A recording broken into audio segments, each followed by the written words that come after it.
Hello guys, my name is Amit Sani and I welcome you in this daily UPSC MCQ series.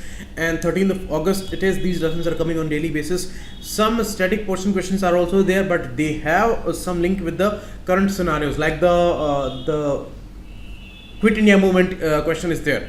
But we celebrated that issue, and it was 8th of August when it was launched. So these kind of things are extremely important. They may have many questions here. And 13th of August, let's start the lesson here. 60% off is going on all these courses. It is at the right time, and you should inquire about these courses on these numbers, and you can visit the website also. There the chat section is available, and Pocket News app is trending on Google Play. You can download that.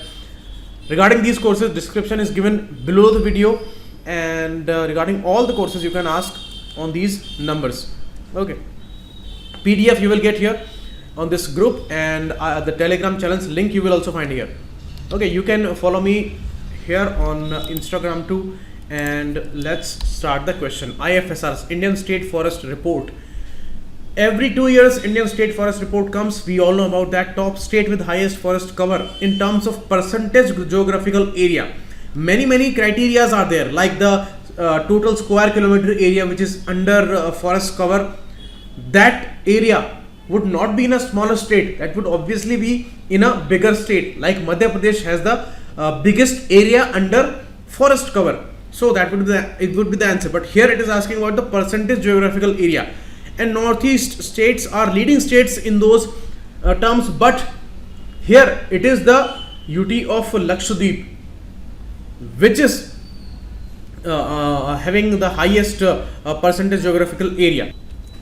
Actually, I forgot to put one thing here. It must be top state or UT here. Then the answer would be Lakshadweep. I formed this question according to this, so I will mention this UT here. Otherwise, it would be wrong. So Mizoram for sure is the best state. If you talk about only state, then Mizoram is the state having the highest percentage geographical area under forest. But if you talk about state and UT both, all the units, then Lakshadweep is at the 97% area. So that's the case. So first would be wrong if it is state and UT. Next, lowest forest and tree cover is in Punjab with 6.87%. No, it is Haryana actually, which is having 6.7% as forest area. So very close to Punjab. Punjab is at the second lowest. So the answer would be D, none here. Okay, I will add that state versus state or UT here. Here the data is extremely important. Top 3 states with maximum forest cover is Madhya Pradesh, Arunachal Pradesh and Chhattisgarh. These are the biggest areas. And you see the condition of Arunachal Pradesh. It's the northeast state, but the total area is also very huge, and the percentage area is also very huge for Arunachal Pradesh. In India, it is around 24.5% of total geographical area under forest cover. But the major part is the open forest, not the dense forest. And you can see Manipur, Arunachal Pradesh, Mizoram, Meghalaya among the top 6 states here, which are having highest forest and tree cover. And Haryana 6.79% only, and Punjab only 6.87%, and Lakshadweep with 90.33%. I think that picture I uploaded here, you can see this picture is by Ministry of Environment and Forest. But they say Lakshadweep is 97%. It is not the 97% number. I think it is 90.33%. Mizoram 86.27%, and Andaman Nicobar 81.73%. Rajasthan's forest cover. Rajasthan is the biggest state in terms of geographical area. So that is 7.26% only. Madhya Pradesh 27.73%. So it's a huge area in Madhya Pradesh, and biggest increase was there in Andhra Pradesh. So these data are important. Forest Survey of India is managing this state forest report issue. It's a biennial report, once in 2 years. Since 1987, it is uploaded by Forest Survey of India and ISFR, Indian State Forest Report Area. Goa and Kerala, other 2 states having more than 50% of the geographical area under forest cover. Okay, next, new report from the European Union's Copernicus Climate Change Program, or the C3P program. Famously, they call it C3P program. They have said that July was the warmest month till date, whatever we have documented after pre-industrial phase. So on an average, how much degree centigrade was above the pre-industrial area. Why these numbers are important? Because according to the IPCC report, we need to control by the end of the century a rise of 1.5 degree centigrade and maximum 2 degree centigrade. That is our limit anyhow, and that is also very dangerous, but it looks very impossible to achieve, because here in July 2019 only, means 81 years are left in this century, and here 1.2 degree centigrade above pre-industrial level we have achieved in July month. So it is the warmest month. Last warmest was July 16, and before that it was 1919 when 1999 in Europe, when temperatures were so high. This July temperatures are unbelievably high in France, like 43 degrees centigrade in France. Can you imagine?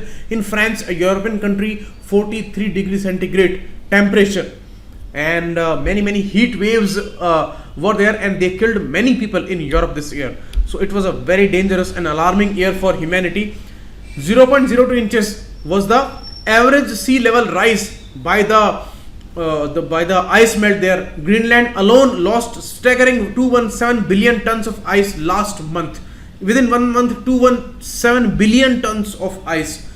Unimaginable numbers. Previously hottest month was July 16, and El Nino were very strong in that year, and this year it was worse than that, and severe heat waves were there in Europe, India, Pakistan, in all these areas, and 1.2 degree centigrade above the pre-industrial levels, and 1.5 degree is our accepted limit by the end of the century, and here in 2019 1.2 degree centigrade above the average.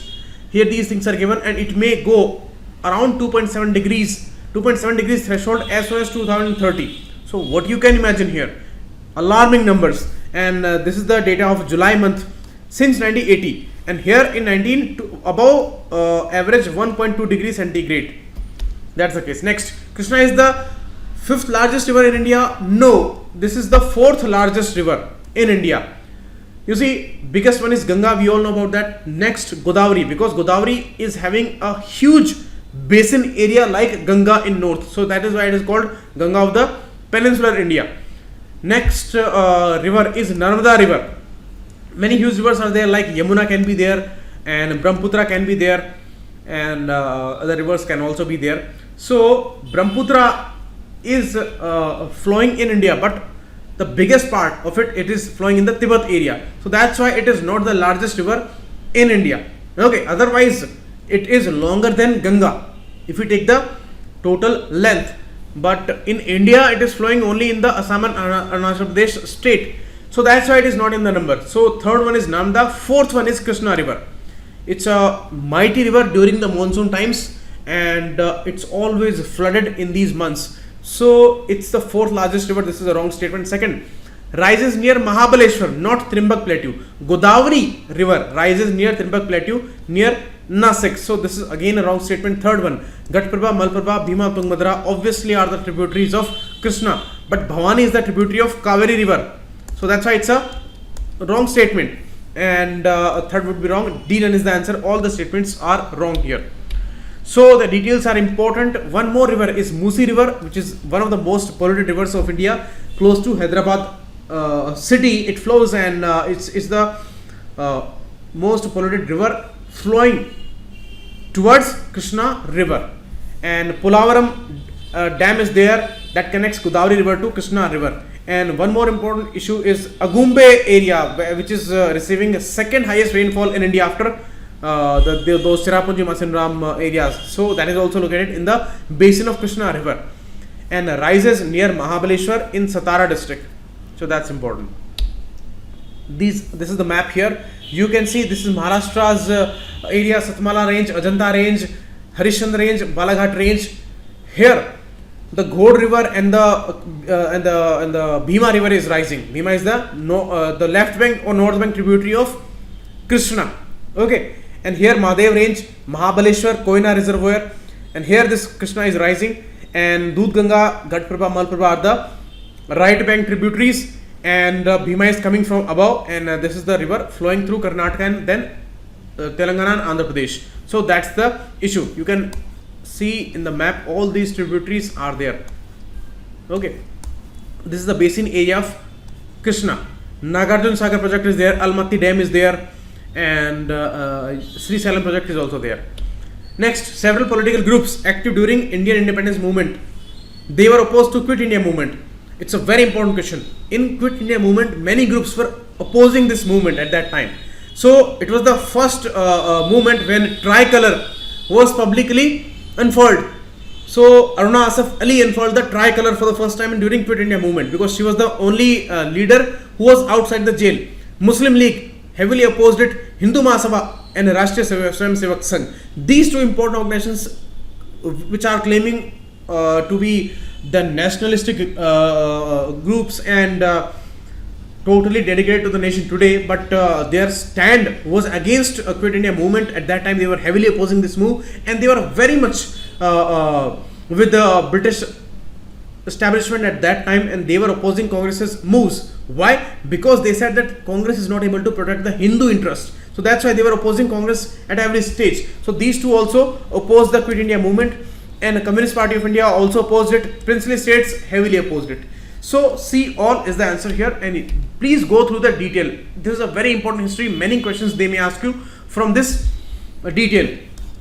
All these groups, they opposed Quit India movement, and Vinayak Damodar Savarkar even came up with a red letter called Stick to Your Post. He was saying that all the Hindu Mahasabhites who are member of municipalities, local bodies, legislatures, or those serving in the army, they must stick to their post. They must be there with the British establishment, and they should oppose the Quit India movement.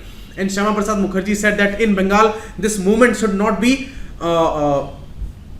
rooted, and it should not be bolstered any way in Bengal, and we will oppose that. And they, Shyama Prasad Mukherjee was there with the Fazlul Haq, who was leading the government of Bengal at that time with the Krishak Praja party of its own. So this was the detail, and they may ask you many issues here. Even R.C. Majumdar noted this issue about Hindu Mahasabha and Rashtriya Swayamsevak Sangh. Swayamsevak Sangh established by K.B. Hegdewar in 1925, and under M.S. Golwalkar, it refused to join the Quit India movement. So all the details are important. Golia Tank Maidan was famous for that, and do or die, that was the slogan given by Mahatma Gandhi at that time, and it became a kind of violent movement first time under Gandhi. Next, government has announced the outlay of 1 lakh crore rupees for FAME2 scheme. No, it is only 10,000 crore rupees. Okay, not 1 lakh crore rupees. And 1,000 crore rupees are given for charging infrastructure there.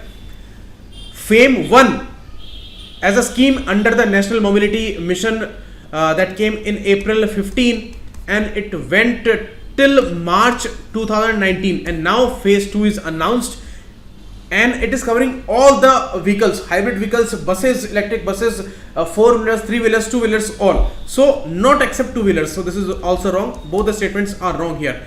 D, none is the answer. So the detail you can see here, please go through that. It is focusing on 4 areas: technology development, demand creation, pilot projects, and charging infrastructure. And they are giving 10,000 crore rupees as incentives and 1,000 crore rupees for charging infrastructure. Okay. Next, the issue of sexual ratio at birth. You see, we have improved from 1914, which was the data of NFHS 3, National Family Health Survey, which was started in 1993, and fourth last one was there in 2015 and 16. From the third one, 5, 6 data, we have improved. It was there at 914 in 5, 6. We have come to 919. Only 5 numbers difference is there. So 949 is wrong. This is wrong. Second, highest improvement was not in Haryana. It was there in Punjab with 126 points. Punjab is at 860 numbers and Haryana as 836 number. And alarmingly, Sikkim is at 809. The biggest decline is there in Sikkim. Biggest improvement is there in Punjab. But Punjab is there at 860 number. Haryana as 836. So second statement is also wrong. D, none is the answer here. All the details are given, and you can see these are important states and important detail. Okay, please go through this data, and it is given here. Next, Shillong Declaration. Shillong Declaration was adopted recently and under the 22nd Conference of National E-Governance, and they are focusing on Northeast state, bolstering the e-governance issue. So C is the answer here. It was organized by DARPG, means the Department of Administrative Reforms and Public Grievances. plus Ministry of Electronics and Information Technology. Why? Because the mighty ministry is implementing the e-governance phenomena. The common service centers are established by mighty ministry only. So these two plus Meghalaya government, they have organized this e-governance conference, and they have taken Salam Declaration. They have given 10-point declaration here. All the details are given here. Please go through the PDF here. Next, CITES. It's legally binding. First of all, most important, Convention on International Trade on Endangered Species, legally binding, administered by UNEP, correct? And third, it's called Washington Convention, not consensus. Consensus is different. It is regarding the economic principles, bolstering the agenda of globalization. Consensus was taken in 1989, and this is convention, Washington Convention, established in 1973 March. So answer would be 2 only. This is wrong, and first is also wrong. Details are given here. March 3, 1973. March 3 we celebrate because of it as World Wildlife Day. Okay. Recently we have submitted some issues for some changes in under CITES protection. It's a legally binding issue. That's most important. Secretariat at Geneva, Switzerland. Okay, so appendix 1, 2, 3. The details you must read here. Which are the things taken under which appendixes? Maximum support is under appendix 1. We have Wildlife Protection Act here in India in support of that. So that's all for today. We will meet again tomorrow. Thanks a lot. Keep watching. It was a big sign.